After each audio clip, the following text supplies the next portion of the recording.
नमस्कार, मैं संजीव सुमन। जैसा कि आप लोग जान रहे हैं कि बिहार विधानसभा की तैयारी शुरू हो चुकी है। बिहार विधानसभा में 243 सीटें हैं और आपको बहुमत के लिए और यहाँ सरकार बनाने के लिए 122 सीटों की आवश्यकता होती है।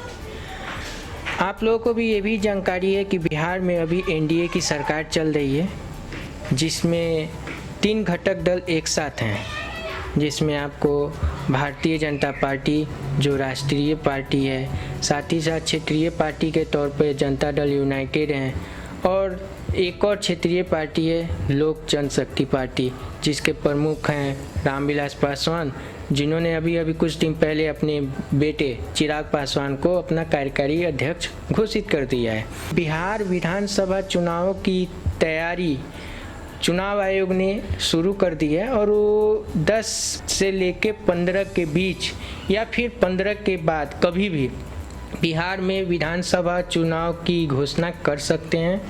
उसकी लगभग सभी कामकाज चुनाव आयोग ने पूरा कर लिया है। मतलब कि बिहार विधानसभा चुनाव की तैयारी चुनाव आयोग की तरफ से पूरी कर ली गई है और चुनाव आयोग ने ये भी घोषणा किया है कि 29 नवंबर से पहले बिहार विधानसभा का चुनाव समाप्त हो जाएगा।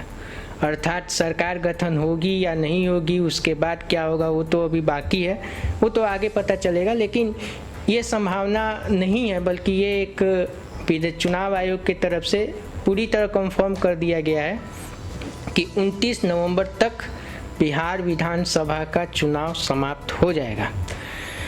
उस सब के बीच इस घोषणा के बाद चुनाव आयोग की घोषणा के उपरांत पूरी तरह से बिहार की जितनी भी राजनीतिक पार्टियां हैं सभी अपने अपने कामों में व्यस्त हो चुकी हैं।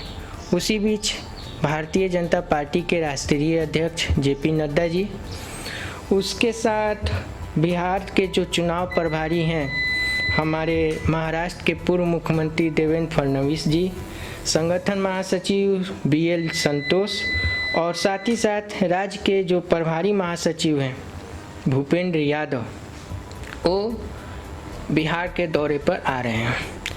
यहाँ पे जेपी नड्डा जी जो हमारे भाजपा के भारतीय जनता पार्टी के जो राष्ट्रीय अध्यक्ष हैं, वो अपनी कोर टीम के साथ एक बैठक करेंगे। उस बैठक के बाद ऐसी संभावना व्यक्त की जा रही है कि जदयू के राष्ट्रीय अध्यक्ष और बिहार के मुख्यमंत्री नीतीश कुमार जी और राष्ट्रीय अध्यक्ष के बीच एक अहम बैठक होगी। ये पहली बैठक है, लेकिन ऐसी संभावना भी है कि इसी बैठक में सीटों का बंटवारा भी हो जाएगा। लेकिन उससे पहले ही जदयू अपने तरफ से ये कोशिश में लगी हुई है कि वो बड़े भाई की भूमिका में ही रहे, जो 2015 विधानसभा चुनाव के आधार पे था।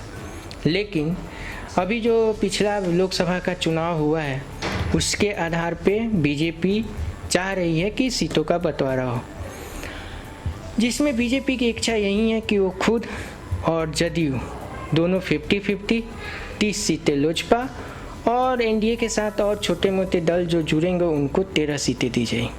मतलब यही कि भाजपा 100, जदयू 100, 30 लोजपा और अन्य दलों को 13 सीटें।